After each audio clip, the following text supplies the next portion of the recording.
What if everything you have been going through, every sleepless night, every prayer that felt like it hit the ceiling, every morning you woke up and the weight was still there, what if all of it was not a sign that God had forgotten you, but a sign that He is closer to you right now than He has ever been?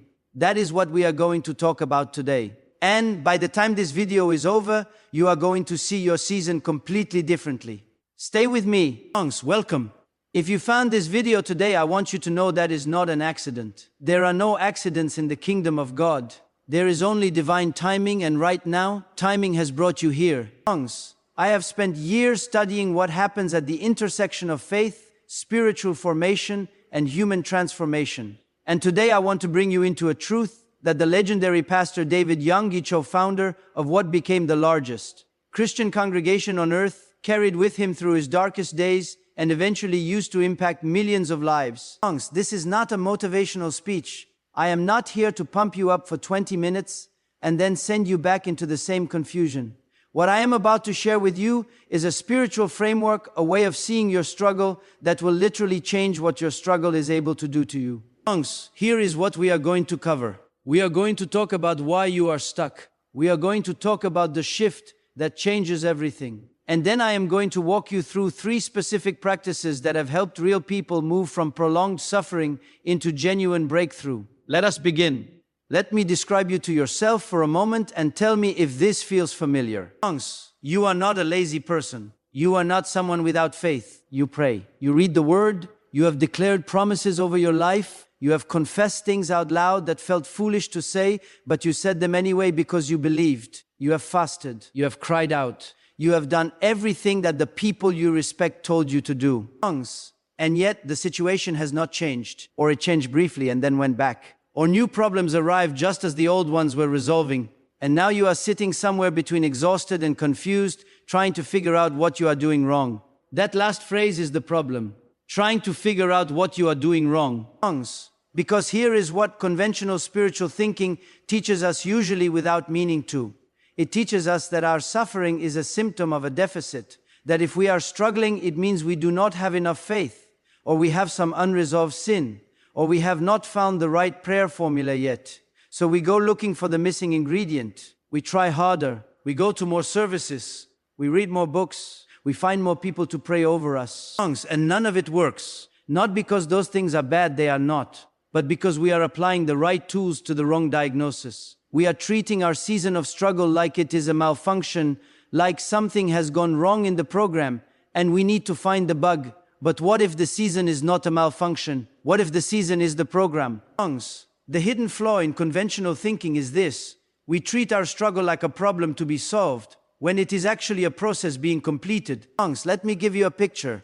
Think about a woman in labor. She is in serious pain, real physical overwhelming pain. But nobody in that delivery room looks at her pain and says something has gone wrong. Nobody tries to make the contraction stop, because everyone in that room understands this pain is not a sign of death. It is a sign that something is coming. The intensity of the pain is actually proportional to how close she is to the delivery. But here is where so many believers get trapped. We enter into seasons of spiritual labor, seasons where the finances are crushing us. The relationships are fracturing, the health is failing, the dreams are not materializing, and instead of leaning in and saying something is coming, we pull back, we contract, we start to catastrophize, we start to build a case for why this will never change. And that internal contraction, that agreement with hopelessness, is what extends the season far beyond what it was ever designed to last. The season was never meant to be permanent.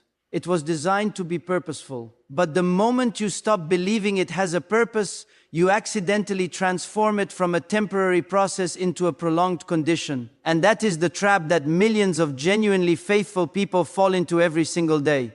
But here is the thing. Once you understand what is actually happening, once you can see what this season is truly for, everything begins to shift. And that is exactly what I want to show you next. David Yonggi Cho was born in 1936 in a small village in Korea. His family was poor. His country would soon be torn apart by war. And when he was 17 years old, he was diagnosed with tuberculosis, a death sentence for someone with no access to medical care. The doctors gave him months to live. In that darkness, in that body that was wasting away, Cho encountered a woman from a local church who brought him a Bible. He began to read it not as a religious exercise but as a desperate man searching for something real. And what he found in those pages became the seed of what would eventually grow into a congregation of over 800,000 people, one church. In one city that has now touched virtually every nation on the earth. But I want you to hear something carefully. None of that story makes sense if you start it at the part where the church is full and the miracle has happened. The story only makes sense when you start it in the sick room. When you start it with the 17-year-old boy who had nothing and no future and no plan. Because that sick room was not a detour from his destiny. That sick room was the formation of his destiny.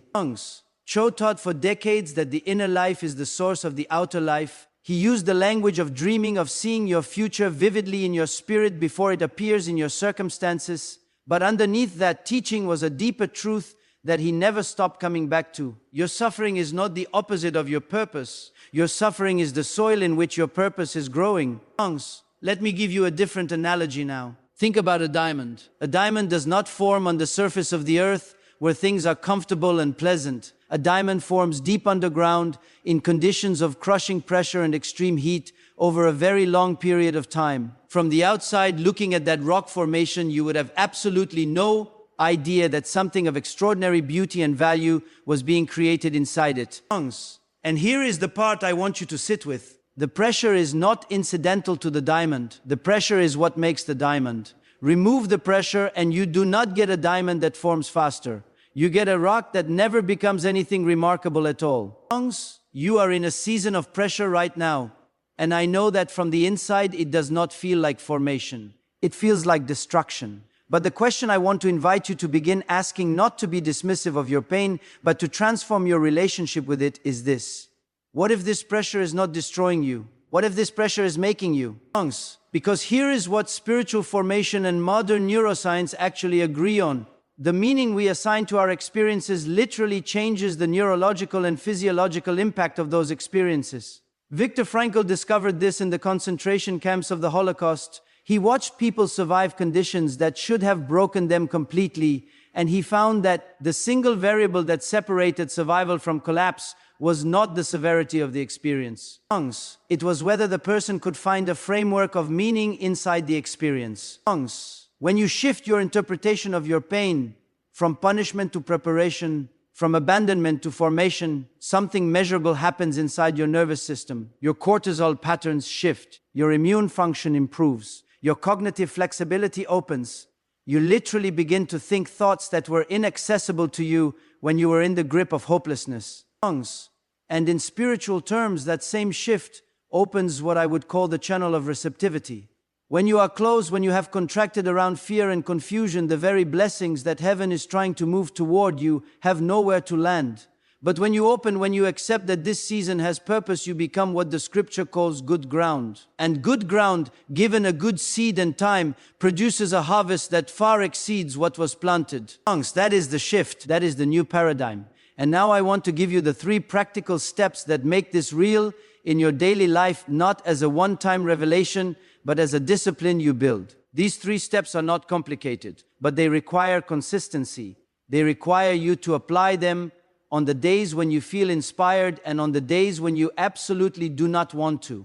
Because spiritual formation is not a highlight reel. It is a daily practice. So here we go. Step 1, reinterpret before you react every morning, before you do anything else, before you check your phone or rehearse your to-do list or replay the problems that are sitting on your chest. Give yourself 60 seconds of intentional reinterpretation. This is what it sounds like. You say out loud, if possible, something like this: this situation is not against me. It is working for me. I am not being punished. I am being prepared. What I am going through right now has a purpose. And that purpose is greater than my current ability to see it. Now let me be very clear about what this is and what it is not. This is not denial. You are not pretending the situation is fine when it is not. You are not performing positivity to suppress the grief. What you are doing is choosing the framework through which you will interpret your reality before your emotional brain gets to choose it for you. Because here is what happens if you do not choose your interpretive framework first thing in the morning. Your amygdala, the threat detection center of your brain, will choose it for you. And it will choose fear. It will choose scarcity. It will choose worst-case scenarios. Not because you are weak, but because that is literally what it is designed to do. It is protecting you. But you do not need protecting from your season. You need to be open to it. David Yonggi Cho practiced what he called fourth dimensional thinking, the idea that your spiritual vision, held with clarity and sustained with faith, has the power to shape your physical reality. The foundation of that practice was always the morning. What you choose to see first in the morning becomes the lens through which you see the rest of the day. Choose the lens deliberately. Step 2. Locate the lesson, write it down. Every evening, and I mean every evening, not just when you feel spiritual or reflective, sit down with a physical journal and ask yourself 3 questions. Write the answers. Do not type them. Write them by hand. There is something about the physical act of handwriting that engages the brain differently and anchors the insight more deeply. Neuroscience backs this up, but honestly, you will just feel the difference when you try it. Question 1. What did this struggle reveal about my character today? Not about my circumstances, about my character. What did you discover about your patience, your faith, your responses, your capacity? Both what you are proud of and what you want to grow. Question 2. What have I learned in this season that I could not have learned in comfort? Think about this honestly. The compassion you now carry for other people who are suffering, could you have developed that without your own suffering? The dependence on God that you have been forced into, would you have chosen that voluntarily from a place of ease? Write down what only the fire has given you. Question 3. What is being built in me right now that will be required in my next season? This question shifts you from the present tense into a forward posture. It says, I am not just surviving this, I am being equipped for something. What is that something? You may not be able to answer it fully yet. That is fine. Write what you can see, even partially. This practice does something profound over time. It transforms your suffering from something that is happening to you into something that is happening for you. And that is not a semantic game, it is a fundamental reorientation of your entire psychological and spiritual relationship with the season you are in. Step 3, release the timeline, trust the architect. This is the hardest step. I am not going to pretend it is not, and it is the most important one.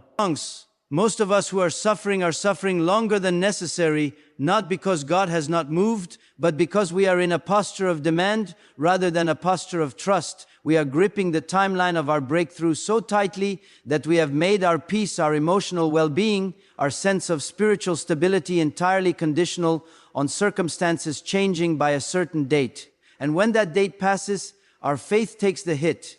Here is the truth that set David Yonggi Cho free even when he was dying. God does not operate on our schedule. He operates on a completion schedule. He is not interested in getting you to your breakthrough as fast as possible. He is interested in getting you to your breakthrough as prepared as possible. Those are not the same thing. A building that is rushed through construction to meet a deadline may be done quickly, but it may not be safe. God is not in a hurry. He is an architect, and He will not release the building until the foundation is right. The daily practice for this step is a release prayer, not a petition, a release. Every day you say something like this: Father, I give you my timeline. I give you my expectations.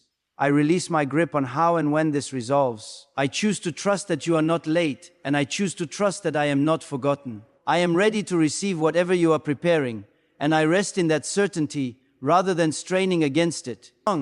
Say it until your body starts to believe what your mouth is declaring. This is not positive confession as a formula. This is an act of ongoing surrender, and surrender in the kingdom is not weakness. Surrender is the most powerful thing you can do because it removes the last obstacle between you and what God is trying to give you.